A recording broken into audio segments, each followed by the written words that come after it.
Welcome to the podcast. If you'd like to listen to an ad-free version of this episode and all of our episodes, then search True Crime Today Premium Plus on Apple Podcasts and press subscribe. That's our premium channel where all of our ad-free and advanced episodes live, all in one place. True Crime Today Premium Plus. Search it on Apple Podcasts and press subscribe. Even try it for 3 days free.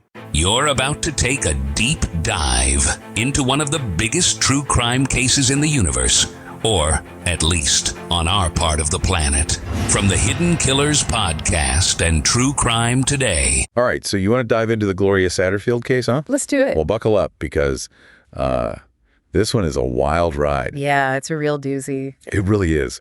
We've got a stack of news articles here, plus this really in-depth narrative piece he sent over. It's honestly heartbreaking, the whole thing. Yeah, and it really makes you question, like, who you can trust, you know? Absolutely. This case has got it all. A suspicious death, millions of dollars missing, and this powerful family, the Murdaughs, right at the center of it. A powerful family with secrets? Secrets? Oh, yeah. So we're talking South Carolina Lowcountry. Picture this. Those grand estates, the Spanish moss hanging from the trees, that slow southern drawl. Just like stepping back in time. Exactly. But behind that charming facade, there's a darkness lurking. And that darkness is where we find Gloria Satterfield. Now, Gloria, she wasn't just some housekeeper for the Murdaughs. This woman was practically family. She was like a second mom to those boys. More than 2 decades she worked for them. Can you imagine? 20 years. That's a lifetime, practically. And on that sprawling estate of theirs, Moselle, 1,700 acres, she was there for everything. Raising those kids alongside the Murdaughs. It's eerie, though, isn't it? That same property, Moselle, that's where Alex Murdaugh later shot his wife and son. It's like this one place becomes a character in the story, soaked in tragedy. Gives me chills just thinking about it. But okay, let's rewind back to February 2018. Gloria's at Moselle, and she's found at the bottom of a staircase inside the house. Unconscious, severe injuries, just awful. A fall like that, especially at her age, it's just Devastating. And the explanation given at the time by Alex Murdaugh himself was that Gloria had tripped over their dogs and hit her head. seemed like a tragic accident. On the surface, right. But something about it always felt off. Oh, absolutely. Big time. Like when you read about it, something just didn't sit right, you know? Right. And this is where things get really strange. You're talking about the death certificate. Yes.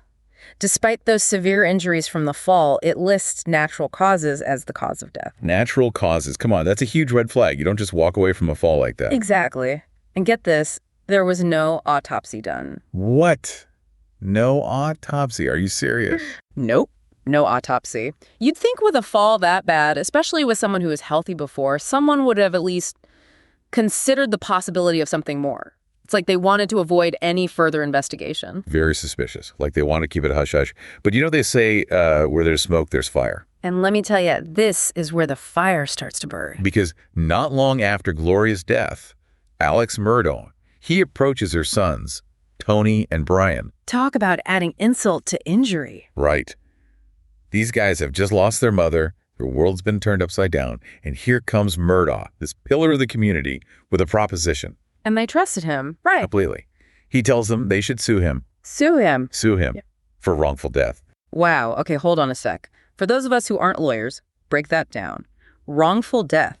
What does that even mean in this situation? Basically, it means someone died because of another person's negligence, right? Right. So Murdaugh is basically saying, it's my fault Gloria's gone, sue me, and my insurance will pay out big time to her son. Exactly. And he really lays it on thick with the whole insurance angle. You'll be taken care of, he promises them. It's like he's trying to soothe their pain, but really it's all part of the plan. A plan to protect himself. Exactly. And it gets worse. Murdaugh, he actually recommends a lawyer for them to use, a guy named Corey Fleming. Now that should raise a red flag right there. Huge red flag. Because Corey Fleming, he's not just some random lawyer. This is a close friend of Alex Murdaugh, college roommates even. Talk about a conflict of interest. It stinks, doesn't it? But Tony and Brian, they're grieving, they're vulnerable, and they trust this man. So they go along with it. Little do they know they're being played like a fiddle. It's heartbreaking. They had no idea what they were getting into. No idea. So the lawsuit, it moves forward, and the insurance company agrees to a settlement. A big one. $4.3 million. You'd think that's it, right? Justice for Gloria. You would think. But here's the kicker. The money. It never makes it to Tony and Brian. Oh, no. You're kidding. What happened? Murdaugh and Fleming, they allegedly pocketed the money. Are you serious? Dead serious. They used shell companies, all sorts of shady stuff, to funnel that money away from Gloria's sons. Those poor guys, after everything they'd been through. It's beyond cruel. And get this, for years, they didn't see a dime of that settlement. Years. They were kept in the dark for years. Years. Murdaugh, he'd feed them excuses. Legal proceedings take time, that sort of thing. Meanwhile, he's living the high life with their money. It's just infuriating. Totally. But thankfully, this is a story where the truth eventually comes out. So we've got this suspicious death, missing millions, and Alex Murdaugh right at the heart of it all. But something tells me this is only the beginning. It's like opening a Pandora's box. The Satterfield case, as awful as it is, becomes this entry point into a much bigger story. A story about Alex Murdaugh and his alleged misdeeds. Okay, so paint me a picture. We're talking about more than just stealing money from Gloria's sons, right? Oh, much more. We're talking embezzlement, more insurance fraud, even rumors swirling about other suspicious deaths connected to Murdaugh. It's like watching a house of cards collapse. Oh. And it all starts to crumble after the murders of his wife Maggie and son Paul. That's right. Those murders, while a whole other can of worms, they really put Murdaugh under the microscope.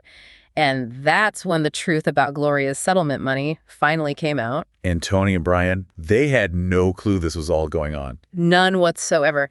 They only found out about the stolen money after all of Murdaugh's other dirty laundry was being aired out for everyone to see. Can you imagine the betrayal? After everything Murdaugh pretended to do for them, it's sickening. Absolutely. But here's the thing. Tony and Brian, they fought back. They sued. Went after Murdaugh, Fleming, everyone involved. It was a huge David versus Goliath kind of battle. Talk about taking on a giant.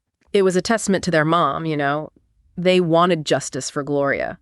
And the more they pushed, the more eyes were on Murdaugh. Those whispers about other suspicious deaths, they got louder. It's amazing how one case can unravel so much. But what about Gloria? Did she ever get justice? That's the thing. Even with everything that came out, the truth about what happened to Gloria, it's still murky. So even with Murdaugh being brought down, there are still so many unanswered questions. Unfortunately, yes. They even exhumed Gloria's body a few years back, hoping to find something that was missed. Did they? It's still a mystery. Even with modern forensics, it's like some pieces of the puzzle are just missing.